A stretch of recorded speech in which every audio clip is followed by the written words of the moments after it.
तो hello guys, मैं हूँ राज और आपका स्वागत करते हैं आपके चैनल ईटीसी वर्ल्ड में। तो मैं बता देना चाहता हूँ आपको कि जो रिज़ल्ट डिक्लेयर कर दिया गया है, काउंसलिंग जो है रिज़ल्ट जो दिया गया है ऑफलाइन का बीसीसीएलई का, वो दे दिया गया है। और आप पहले था कि ऑफलाइन था तो प्रॉब्लम ऑनलाइन था तो उसमें करना पड़ता था जो भी रैंक, लेकिन अभी जो है ये जो है अभी भी डिक्लेयर कर दिया गया है। मतलब कि जो भी रिज़ल्ट आया है उसका मतलब कि परीक्षाफल जो है दे दिया गया है। काउंसलिंग जिनका जिनका उसमें मतलब कि रोल नंबर दिया गया होगा उन्हीं लोग को सिर्फ बुलाया गया है फर्स्ट काउंसलिंग के लिए। तो चलिए आपको दिखाते हैं ऑफलाइन काउंसलिंग का क्या क्या डॉक्यूमेंट्स हैं, क्या क्या उसके अंदर दिया गया है, वो नोटिफिकेशन आपको खोल के दिखाते हैं। जैसा कि देखिए एक नंबर पे यहाँ पे ये बीसीसी मैंने साइट खोल के रखा है, जहाँ पे लिखा हुआ है नोटिस बोर्ड ऑफ बीसीसीएलई 2019 एग्जामिनेशन। मैं जैसे ऊपर वाले पे क्लिक करता हूँ तो कुछ इस तरह का एक पेज डाउनलोड हो जाएगा, जहाँ से कि आपको भी डाउनलोड कर लेना है। करने के बाद कुछ इस तरह का इंटरफेस खुल जाता है, जहाँ पे कि आपको ये देखने को मिल जाएगा, जहाँ पे कि लिखा हुआ है, जैसा देख सकते हैं आप, बिहार संयुक्त प्रवेश प्रतियोगिता परीक्षा पारदर्शी प्रवेश 2019 Bihar combined entrance competitive examination laterally entry. देखिए एली का जो मतलब होता है यानी कि डायरेक्ट जो है आपको सेकेंड सेमेस्टर में एडमिशन हो जाता है।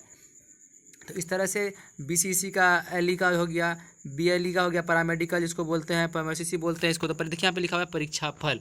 चलिए कुछ इसको पढ़ भी लेते हैं और देखिए जो समझ भी लेते हैं कि क्या कैसे इसके अंदर कह रहा है और कौन कौन से डॉक्यूमेंट लगेंगे। टोटल इसके अंदर 4 पेज दिए गए हैं। 4 पेज के अंदर आपको सारा का सारा और किस तरह से आप इसमें अपने फ़ोन में रिजल्ट को देख पाइएगा, कैसे सर्च कर पाइएगा, मैं आपको वो भी बता दूंगा। जैसे इसको अपने सबसे पहले जाके अपने रिजल्ट जाके चेक कर लीजिए, ताकि आपका रिजल्ट इसमें आया है या नहीं आया है, ये पहले आप इस चीज़ को पता कर लीजिए। तो वो कैसे पता कीजिएगा, तो उसके बाद इसको मैं पढ़ के बताऊंगा कैसे। देखिए यहाँ पे जैसे आप पीडीएफ डाउनलोड कीजिएगा तो यहाँ पे कुछ इस तरह का इंटरफेस खुल जाएगा पीडीएफ। यहाँ पे देखिए सर्च का ऑप्शन दे रखा है इस कॉर्नर पे। जैसे आप इस पर सर्च पे क्लिक कीजिएगा तो करना कुछ नहीं, जैसा कि अगर आपका जो भी रोल नंबर जैसे कि 11 है, 532 है, या फिर जो भी है, जैसे कि 100 करके ले सकते हैं आप। 100 कर दिया हमने। देखिए यहाँ पे सब येलो का येलो हो गया, और जितना भी है जो अगर आप जैसे कि जो भी डालना है आप डाल के चेक कर सकते हैं। तो इस तरह से आपका शो करना शुरू कर देगा। चलिए तो आप चेक कर लीजिए इस तरह से।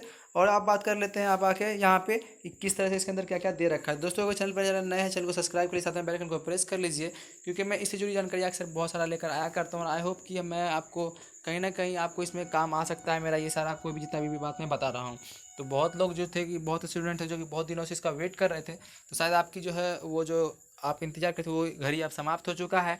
तो चलिए आपको हम बता देते हैं कि कैसे क्या इसके अंदर किया जाएगा। कोई टेंशन नहीं लेना है, बस आपको आइए हम बताते हैं क्या क्या करना है। चलिए पढ़ के दिखाते हैं आपको क्या क्या इसके अंदर कह रहा है और क्या क्या डॉक्यूमेंट लेके जाना है और कब से क्या शुरू है।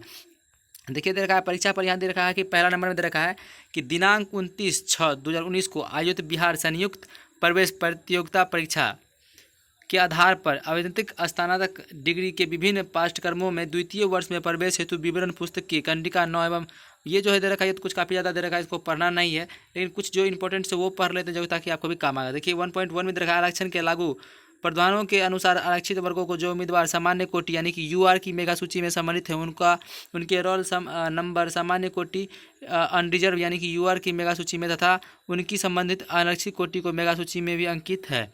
ऐसे उम्मीदवारों को नियमानुसार यह सुविधा रहेगी कि वे संस्थान पाठ्यक्रम के चुनाव में सामान्य कोटि यूआर के मेगा क्रम में काउंसलिंग साक्षात्कार में अपनी आरक्षित कोटि का लाभ स्वच्छतानुसार ले सकते हैं।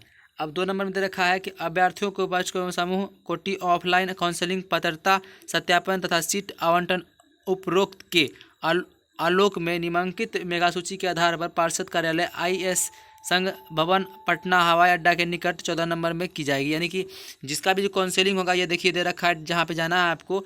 देख लीजिए, फिर से मैं बताना चाहता हूँ आपके कि कार्यालय जो है पार्षद के IAS संघ भवन पटना हवाई अड्डा के निकट पटना 14 नंबर में की जाएगी। अब देखिए इंटरव्यू का जो डेट दे रखा है यहाँ पे ड्यूटी कोटा का, तो डेट टाइम दे रखा है ऊपर पे देख सकते हैं आप, यहाँ पे दिया हुआ है डेट टाइम ऑफ इंटरव्यू 30/9 से शुरू होगा। जो टाइमिंग दे रखा है, कैटेगरीज दे रखा है और मेरिट दे रखा है।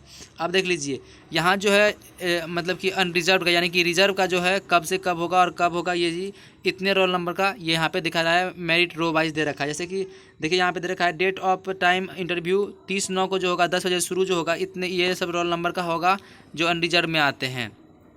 फिर दूसरा जो अनरिजर्व का ये 1 तारीख को है। फिर तीसरा जो है अनरिजर्व का वो 2 तारीख को है। तो जैसा कि देख सकते हैं आप पूरा जो अनरिजर्व में है यानी कि यूआर में जिनका आएगा। उसके बाद देखिए फिर नीचे दे रखा है SC का दे रखा है date of interview of SC का।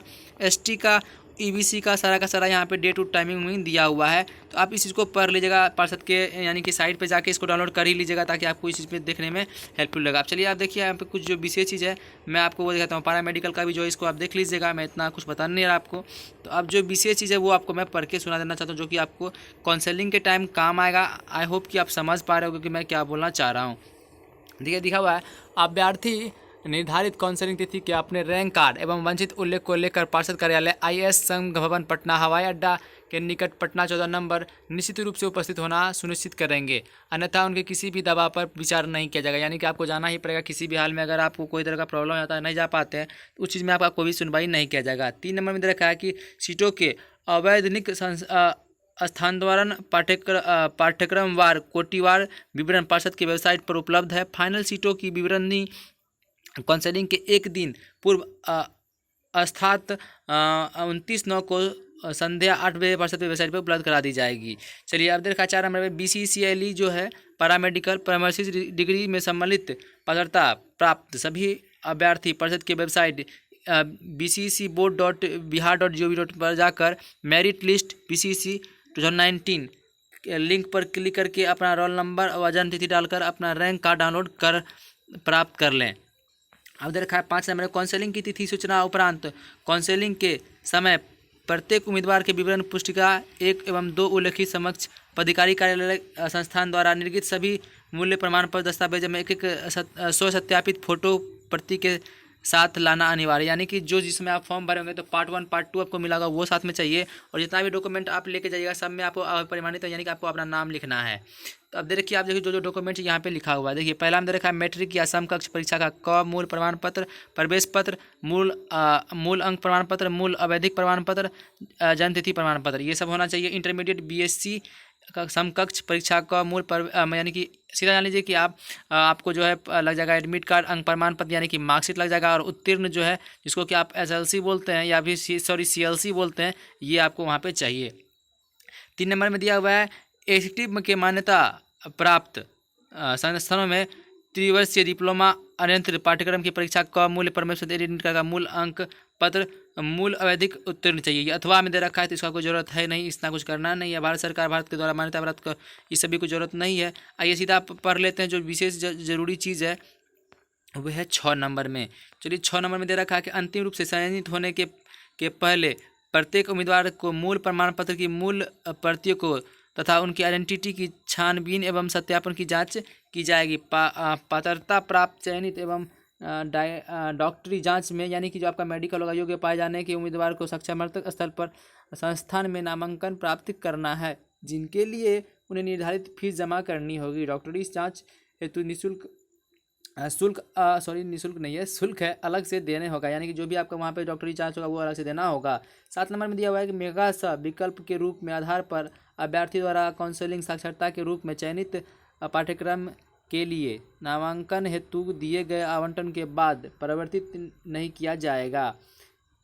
8 नंबर देखा, अगर कोई उम्मीदवार स्वयं उपस्थित नहीं होगा अथवा निर्धारित सक्षम पदाधिकारी द्वारा निर्गत प्रमाण पत्र दस्तावेज नहीं प्रस्तुत नहीं करेगा अथवा न्यूनतम अहर्ता नहीं रखता है तो उनकी पहचान पात्रता स्थापित नहीं होती है अथवा डॉक्टरी जांच में अयोग्य पाया जाता है तो उसे उम्मीदवार की स्वयं रद्द की होगी। 9 नंबर में दे रखा है आपको कि इस प्रकाशन में अनित उम्मीदवारों को नामांकन गारंटी नहीं है। प्रत्येक कोटि की सीटों की कुल स्वीकृत संख्या से अधिक उम्मीदवारों को साक्षात्कार के लिए संभाव्य अनुपस्थिति को ध्यान में रखकर बुलाया गया है। फलस्वरूप ऐसे उम्मीदवारों को नामांकन उनके सभी शर्तों को पूरा के लिए अतिरिक्त मेगा क्रम में उनके ऊपर उम्मीदवारों की अनुपस्थिति के प्रमाणी स्वरूप खाली स्थान पर उपलब्ध रहने पर निर्भर होगा। यानी कि जो बोल रहा है कि 2-3 नंबर पर जो आता है second counselling third counselling seat खाली होने पर ही उनको बुलाया जाएगा। इस तरह से दोस्तों अगर इस सबको भी पढ़ते हैं तो बहुत ज़्यादा लंबा हो जाएगा, लेकिन इन चीज़ों को मैं नहीं पढ़ता हूँ। लेकिन जो चीज़ जो था आपका मेन डॉक्यूमेंट क्या लगेगा यहाँ पे मैंने बता दिया। अगर आपको नहीं समझ में आता तो फिर भी आप जाके इसको डाउनलोड करके इसका जो लिंक है मैं कोशिश करूँगा कि दे दूँ आपको भी, क्योंकि अभी फ़ोन से बना रहा हूँ, एडिट भी नहीं कर पाऊँगा, रात हो रहा है तो कोशिश करूँगा लेकिन डालने का। तो ये है, और इसको आप डाउनलोड करके साइट पे जाके BCCLE मतलब BCC के साइट पे जाके आपको ये मिल जाएगा। वहाँ जाके अपना पहले रिजल्ट देख लीजिए जो भी आपका मतलब कि इसमें आया है या नहीं। बहुत ही कम बच्चे को बना है, जाके देखिए क्या होता है। अगर आपका बनता है तो आप नॉर्मली जाके इस पर ये कर सकते हैं। दोस्तों बस आज के लिए इतना ही। मिलता है। अगर वीडियो अच्छा लगा हो तो बिल्कुल दोस्तों को शेयर करिएगा, लाइक कीजिएगा और चैनल को सब्सक्राइब कर लीजिएगा।